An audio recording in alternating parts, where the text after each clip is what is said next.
समझते हैं कि पाकिस्तान एक मुल्क है तो आप गलती पे हैं। पाकिस्तान एक बहुत बड़ा तालाब है और जब आप इस तालाब में डुबकी लगाते हैं तो आपको क्या नज़र आता है? हर तरफ करप्शन। कि ये दो किस्म के करप्शन हैं जो इस तालाब में नज़र आते हैं। एक है बुलेट प्रूफ करप्शन, ये वो हैं जो कि ऊपर वाले करते हैं, वो जिनके बारे में बोलने से आपकी जान खतरे में पड़ जाती है। हम बात करते हैं उस करप्शन की जिसको मैं और आप ठीक कर सकते हैं लेकिन नहीं कर रहे।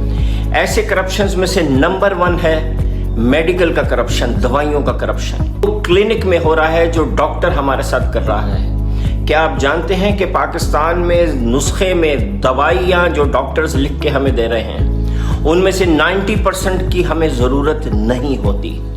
वो सिर्फ डॉक्टर अपने फ़ायदे के लिए लिखता है क्योंकि उसका किसी मेडिकल कंपनी से मुआहदा हुआ होता है कि वो उनकी दवाइयाँ लिखेगा और उन दवाइयों लिखने के एवज में इन रिटर्न वो ऑलरेडी उनसे बहुत सारी फेवर ले चुका होता है। क्या क्या फेवर ले चुका होता है ये मैं आपको दोबारा कभी किसी और वीडियो में बताऊंगा।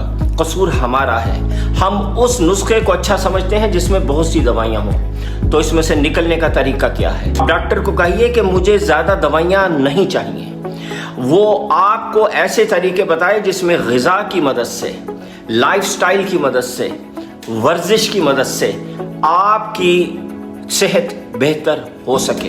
ये इस करप्शन को मैं और आप ठीक कर सकते हैं।